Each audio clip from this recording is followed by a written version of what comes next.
Good morning, my beautiful viewers, and welcome back to the channel. Today we're back on the Toro Z Master, mowing the field. The blessing of rain we've enjoyed over the last several weeks has ended, and the extreme summer heat has returned. The grass is still green and healthy, but you can certainly feel the difference in the temperature. Today's mowing pattern will be at an angle, with the deck set at 5 inches.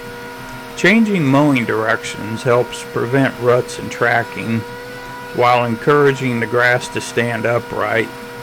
Grab a cup of coffee, climb aboard, and let's get started. As you can see, I'm mowing the field at an angle today. I try to change directions as often as possible, because mowing in the same pattern week after week eventually creates tracks in the lawn. The problem with mowing a field is that some sections simply don't allow for long, sweeping passes. There are areas where you have to make many short trips and tight turns. When the ground is wet from recent rain, a zero-turn mower can be hard on the grass. Sharp turns can tear roots and leave bare spots that may take weeks to recover from. Fortunately, there are ways to prevent that damage. One technique is to make your turns much wider than normal. Another method is called the three-point turn. A three-point turn consists of backing up while turning and then pulling forward again. It takes more time, but it greatly reduces the stress placed on the turf. Spending an extra few seconds on each turn is much better than looking at dead patches of grass later in the season. Even though we've had plenty of rain, the extreme heat has returned. The combination of heat and moisture has caused the grass to grow rapidly, and the Toro Z Master has no problem keeping up with it. The deck is set at 5 inches today because taller grass develops deeper roots and is better able to survive periods of drought and high temperatures. As I was mowing, I noticed that the nut sedge and clover are beginning to die off.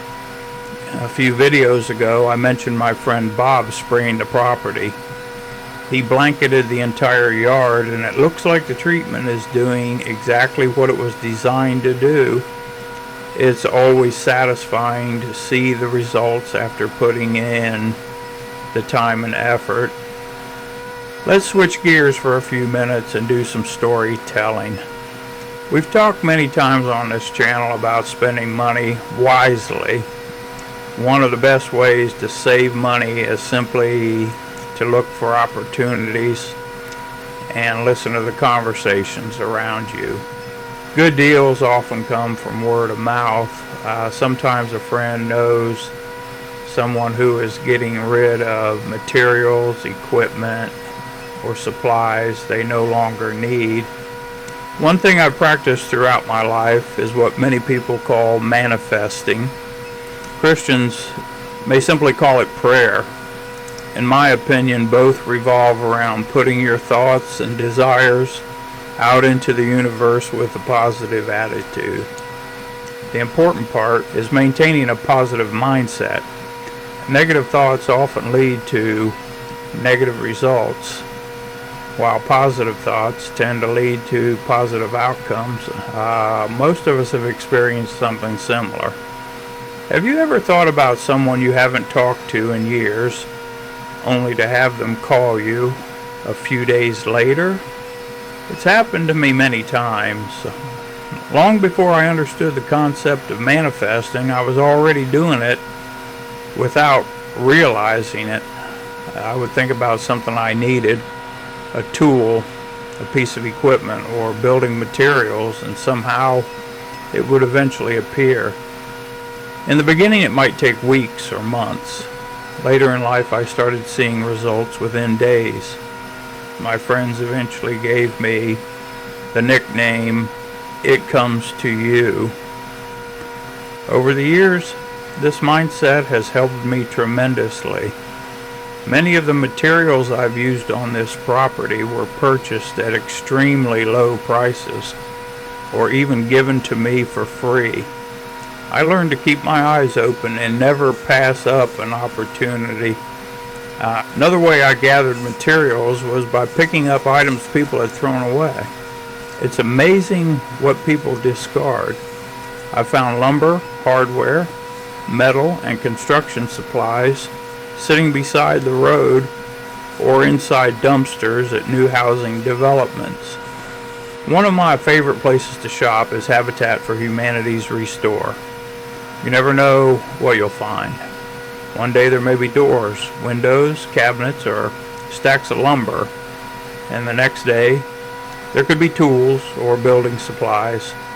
Sometimes patience and persistence save far more money than working extra hours. The lesson I've learned is simple.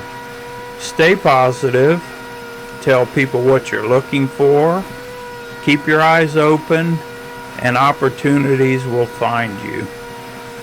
As I continue mowing this field, I'm reminded that almost everything you see around me was built one project at a time. Some of it came from hard work, some came from good timing, and some simply came from keeping an open mind. Well, my beautiful viewers, that's going to wrap up another day of mowing with the Toro Z Master. We covered a lot of ground today, from mowing techniques and protecting your lawn to finding bargains and maintaining a positive outlook on life. I'd love to hear your thoughts. Have you ever experienced something similar where you thought about something you needed and somehow it found its way to you? Leave your stories down in the comments below. If you enjoyed today's video, please give it a thumbs up, subscribe to the channel, and share it with a friend. As always, thank you for spending part of your day with me, and I'll see you in the next video.